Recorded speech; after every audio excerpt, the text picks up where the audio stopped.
Hey everybody, welcome to Cooking at Nanook Lodge. Today's episode, grilled pizzas.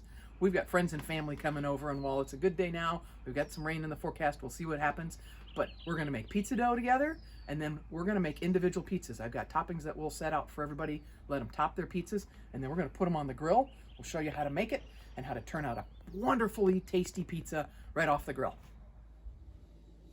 At its core, dough is flour, some yeast to get it to rise, some olive oil, some salt. Some pizza dough recipes you'll see don't even add olive oil. It's just flour, yeast, and salt and water.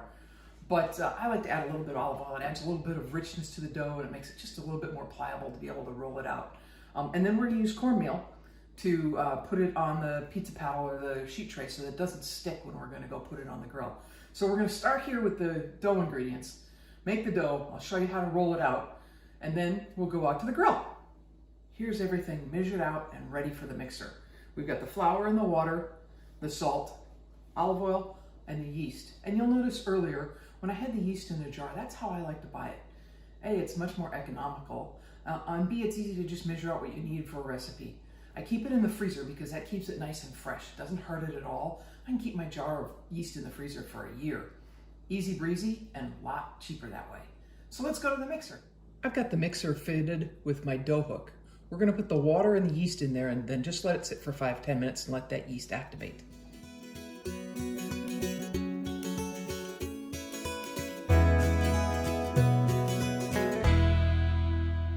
That's it, just let it sit. We've let the yeast dissolve for about 8 minutes now. It's time to add the flour, the salt, and the olive oil, and then we'll let the mixer do the kneading.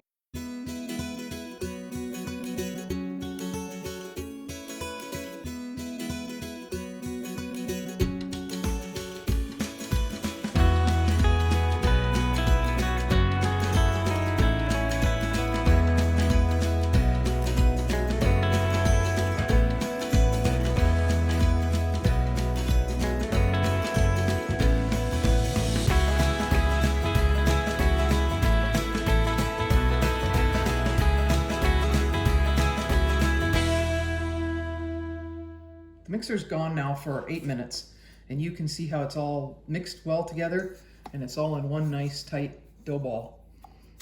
We're gonna let that dough ball rest in a greased bowl for about an hour. It will relax the dough just a little bit, but we'll also allow it to rise just a little bit, which is what we want, and we want it to develop flavor. So I've got the dough ball, and I'm just gonna make it a little bit more smooth, so I'm gonna just knead it just a little bit on the counter. Pull it all together so it looks like a nice dough ball. Then I've got a greased bowl. Put it down. The top gets greased so it doesn't dry out. We'll put a dish towel over the top of it and we'll let it rest for an hour. Our dough is nicely risen here in the bowl, and we're gonna take it out, put it on a little bit of floured countertop, and we're gonna cut it into 3 sections. That'll make about 3 12-inch pizzas. If you wanna make smaller ones for the kids, cut it into 4, 5, 6 sections.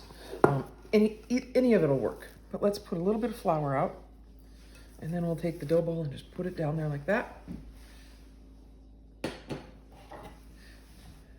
I'm gonna kind of cut it into thirds.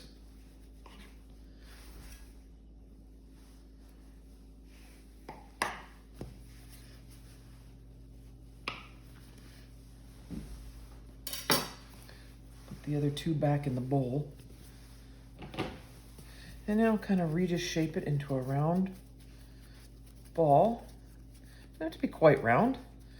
The ones that lots of places are not super round. Now, you can press it all the way out like this with your hands. Just keep stretching if you want. Or you can get a rolling pin. Make that faster and easier.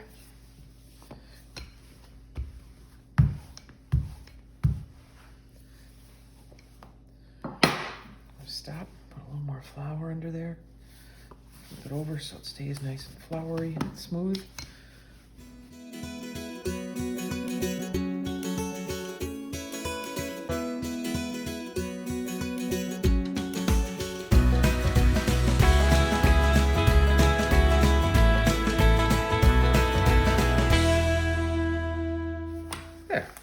100% round, but pretty nice and really level all the way around. And it's about 1/8 of an inch thick, which I think is perfect. Now we're ready for the pizza paddle.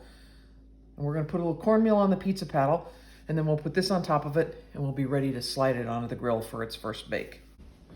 I've got a pizza peel or a pizza paddle here that I use. If you don't have one of these, you can use a upside down sheet tray or a cookie sheet. That'll work too. Anything to be able to just make sure it slides off. And take just a little bit of cornmeal. Doesn't have to be caked and coated, but you want to be liberal with your cornmeal. And then just put your dough right on your pizza paddle. Lay it out there.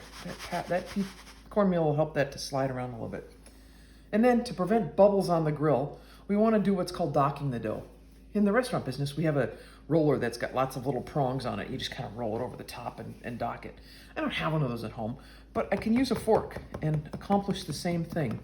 You're just poking holes all the way around the dough so that it helps the air to escape when it's baking and it doesn't grow bubbles.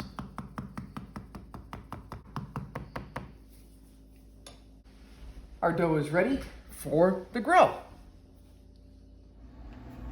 All right, we've worked through all the dough and I've showed you how to make the crust. Let's talk about some of the toppings I have going on. So we're gonna have a pizza party tonight with some friends and family. I've got 4 different kinds of cheeses here. Got a bunch of grated mozzarella. We've got fresh mozzarella. We've got some goat cheese and some Parmesan. I've got pizza sauce, and yes, I make my own.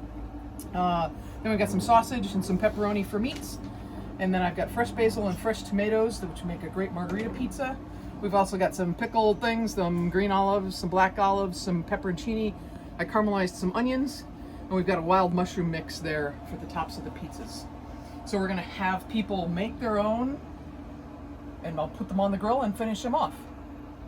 All right, we've got our dough. It's been docked. I used my fork. We've got our grill. All I'm gonna do is put this on the grill like this. We're gonna let that cook for maybe about 2 minutes. We'll flip it over, let it cook for another minute, and then we'll take it off and we can top it with ingredients. It doesn't need to be cooked all the way through because you're gonna finish grilling it with all of your ingredients on top and the crust will finish that way. All right, what I've done here is we've got 10 people to feed today. So I've grilled off all the skins so that they're cooked on both sides. Now we'll just put them on the table, let everybody top them the way they want them, and then we're gonna put them back on the grill and let them warm up, let the cheese get all melty and let the crust finish cooking. This is called a par-baked crust. So now I've got pizzas starting to go on the grill. You can see people are topping them themselves, however they like them. We'll put them back on the grill for about 5 or 6 minutes each until that mozzarella melts and the crust finishes and it gets nice and toasty. All right, we got pizzas off the grill. They're not round at all, but that's okay. This is the way they topped them. We're gonna cut them and everybody's gonna eat. Thanks for tuning in to Cooking at Nanook Lodge. We've had some sun, we've had some rain.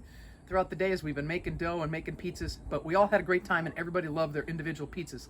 Thanks for checking it out, and I hope your grilled pizzas turn out as good as ours did.